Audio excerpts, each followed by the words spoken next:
তো দেখো বন্ধুরা, এখন বিরিয়ানি হচ্ছে।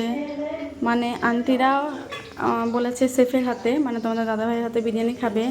আর ওনারা যেহেতু আমিষ কিছু খায় না, যে কারণে এখন ভেজ বিরিয়ানি হবে। তো দেখো বিরিয়ানি সব প্রস্তুতি হয়ে গিয়েছে, এদিকে স্টার্টও হয়ে গেছে বিরিয়ানি বানানো। কি তুমি কি করছো? এদিকে ফুলকপিটা ভাসছে। হ্যাঁ, তো বিরিয়ানি চলছে।